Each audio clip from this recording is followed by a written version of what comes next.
오늘은 질문으로 말씀을 시작하겠습니다.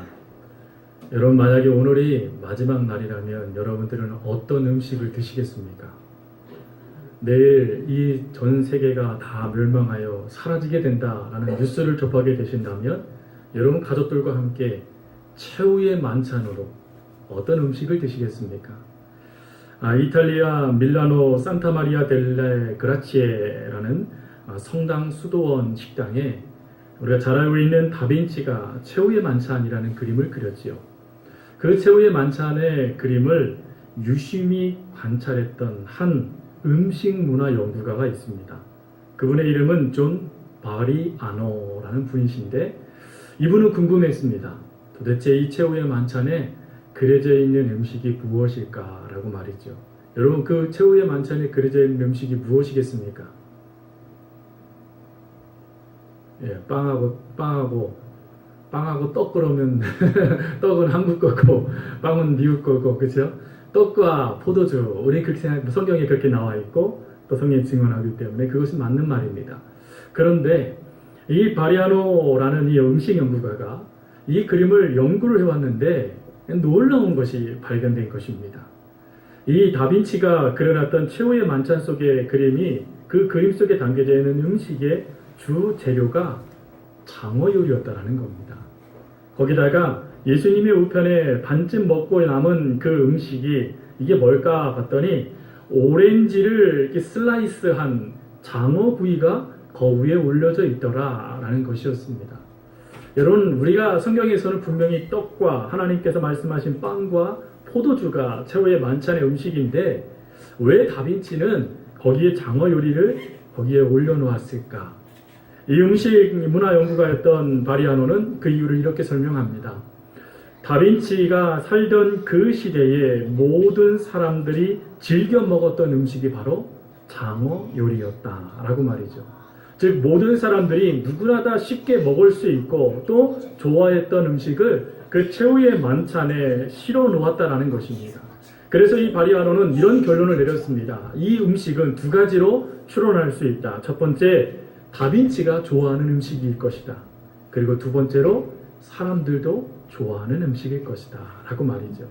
그 당시에 사람들이 누구나 다 좋아했던 음식을 이 다빈치가 최후의 만찬의 그림을 그려 놓았듯이, 그 당시에 6월절 절기를 맞이해서 유대인들 누구나 다 반드시 먹어야 될 그 떡과 잔을 가지고 예수님은 성만찬, 당신을 기념하며 그 일을 통하여서 예수님께서 왜 십자가를 지실 수밖에 없으셨는지, 그리고 십자가를 지는 것이 무엇인지, 그 성만찬을 받은 이들의 자세는 또한 무엇인지를 다시금 세워주기를 원하셨다라는 것입니다. 그래서 예수님은 마지막 만찬을 통하여 오늘 우리들에게도 성만찬의, 주의 만찬의 중요한 의미를 다시금 깨닫기를 원하십니다. 오늘 말씀의 배경은 이렇습니다.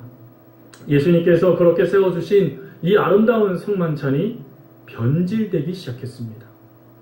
처음에 많은 사람들이 함께 모여서 떡을 떼고 즐거워하며 자기 것을 나눠주는 것에 대해서 조금도 아까워하지 않았던 초대교회의 그 아름다운 전통이 무너지기 시작했고, 서서히 서로 자기들만의 만찬으로 이 모든 성만찬이 변질되기 시작했지요. 그것을 사도 바울은 오늘 본문을 읽지 않았지만 20절, 21절에 이렇게 말합니다. 그런즉 너희와 함께 모여서 주의 만찬을 먹을 수 없으니 이는 먹을 때에 각각 자기의 만찬을 먼저 갖다 먹으므로 어떤 사람은 시장하고 어떤 사람은 취함이니라. 오늘 이 말씀을 유진 피터슨이 쓴 메시지라는 성경을 통하여 보면 이 뜻이 더 아주 강하게 담겨져 있습니다. 내용은 이렇습니다. 또한 여러분은 예배를 드리러 와서도 서로 갈라진 채 있다고 하더군요. 한자리에 모여서 주님의 만찬을 나누기는커녕 오히려 밖에서 많은 음식을 가져와 돼지처럼 먹는다고 하더군요. 그래서 어떤 사람은 따돌림을 당해 아무것도 먹지 못한 채 집으로 돌아가고, 어떤 사람은 걷지도 못할 정도로 술에 취해서 실려가기까지 한다는군요 라고 말이죠.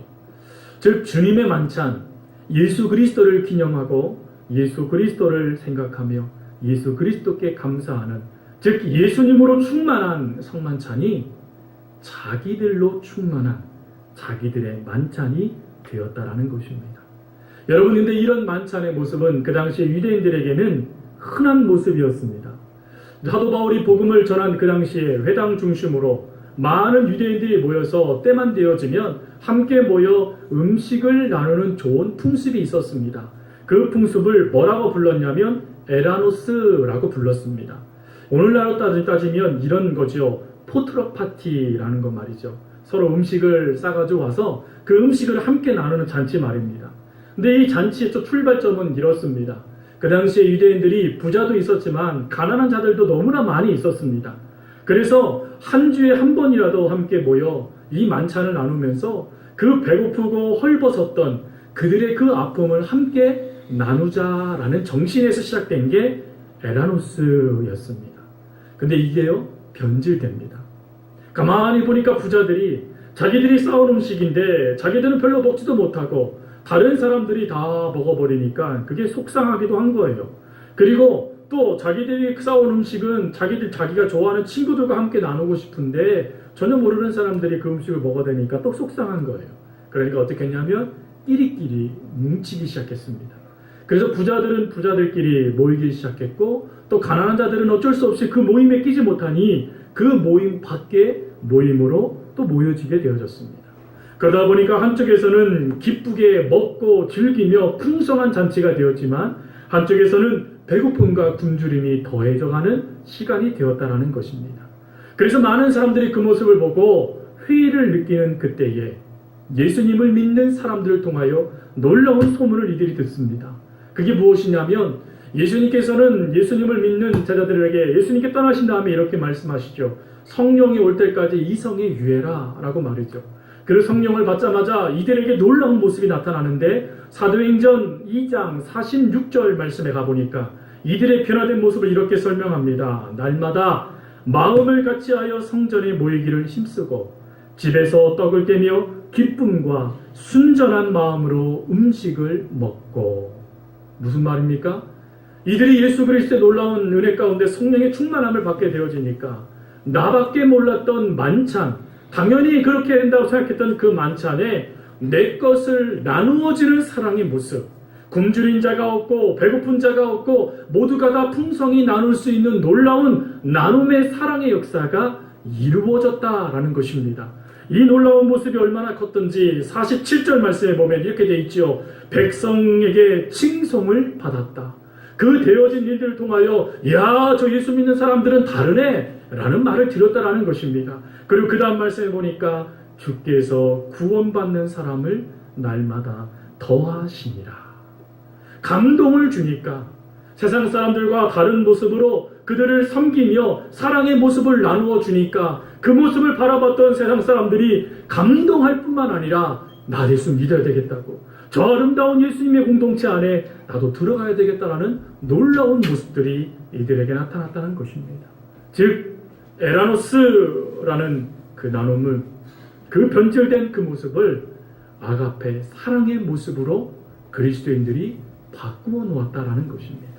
근데 이 아름다운 이 사랑의 성만찬이 고린도 교회에서 변질되었다라는 것입니다. 다시 자기들끼리만, 우리끼리만, 마음에 맞는 사람끼리만 하는 끼리끼리의 성만찬, 자기의 만찬이 되어져 버렸다라는 것이죠. 그래서 사도 바울은 그 변질된 모습을 다시금 교정하기 위하여 오늘 11장 말씀은 성만찬장인데도 불구하고 화를 내며 그들의 생각을 바르게 교정하기 위하여 성만찬의 진정한 의미가 무엇인가를 네 가지로 설명합니다. 첫 번째로는 성만찬은요 하나님께서 우리를 사랑하시고 구원하셨다라는 것을, 그 약속을 확신하는 기념일이다라는 것이죠. 여러분, 하나님은 우리를 사랑하십니다. 어디까지 우리를 사랑하신다고 말씀하십니까? 죽기까지. 죽어서조차도 우리를 사랑하신답니다. 그 사랑을 다시 확인하는 시간, 그리고 예수 그리스도로 말미암아 우리가 구원을 받았습니다. 하나님, 구원은 내가 이룬 것이 아니라 주님께서 우리에게 주신 선물입니다 라는 것을 깨닫는 시간이 성찬이라는 것이죠. 그리고 두 번째로 이 성찬은 기독교의 본질로 돌아가는 것입니다. 끼리끼리 나밖에 몰랐던 그 모습에서 우리 그리스도의 한 형제 자매, 가족의 모습으로 바뀌어져서 내 것을 나누어줌에 기뻐하고 내가 손해보는 것을 감사하며 서로 동로릇하며 그것을 하나님께 영광을 돌리는 모습, 그리고 그 모습을 통하여 예수 그리스도를 나타내는 기독교의 본질, 그것을 회복하라는 것입니다. 그리고 우리가 성찬을 마실 때마다 하나님, 나는 이제 죽습니다. 미랄이 되겠습니다. 썩어지겠습니다. 하나님의 나라를 위한 것이라면, 머리 대신 예수 그리스도를 위한 것이라면 하나님, 내 자신 철저하게 잊어지는 존재가 되겠습니다 라고 기독교의 본질 앞에 무릎 꿇는 것, 이게 성만찬이라는 것이죠. 그리고 세 번째로 성만찬은 오늘 23절 말씀에도 나와 있듯이 주께서 주께로부터 받은 것입니다. 즉 주님께서 친히 우리에게 가르쳐 주신 예식이 성만찬이라는 것이죠. 그래서 이 가르쳐 주신 이 의미를 통하여 우리가 이 성만찬을 생각할 때마다 우리가 기억할 것이 무엇이냐면, 하나님이 이 세상을 살아가다 보면 수많은 가치가 있습니다. 수많은 기준도 있습니다. 이래야 된다라고 말하는 방법들도 많이 있습니다. 하나님, 그러나 내가 예수 그리스도의 몸과 살, 그 피와 잔을 받음을 통하여 내가 세상같이 흔들리지 않겠습니다. 세상 기준에 흔들리지 않겠습니다. 나는 철저하게 주님이 가르쳐 주신 말씀대로만 살겠습니다 라고 다짐하는 시간이 성만찬의 세 번째 의미라는 것이죠. 그리고 마지막 네 번째 의미는 무엇이냐면, 주 예수께서 잡히시던 밤에 라고 성경은 말씀합니다. 이날 이 밤은 고난의 밤입니다. 이 밤은 모욕과 수치의 밤입니다. 도살장에 끌려가는 어린 양처럼 하염없이 절망 가운데로 나아갈 수밖에 없는 그 밤이에요. 근데 그 밤의 역사를 우리 주님께서 우리를 위해 허락해 주셨다는 것이죠. 그래서 사도 바울은 오늘 우리들에게 무엇라고 말하냐면, 예수님께서 우리를 위해 잡히신 그 밤을 기억하여 너도 고난에 참여하는 자가 되어라 라고 말씀하신다라는 것입니다. 여러분, 우리가 예수 그리스도에 당한 고난을 우리가 다 당할 길은 없습니다. 우리는 조그만 고난만 당해도 죽겠다라고 소리 지르며 발버둥 치는 게 우리들의 모습 아닙니까?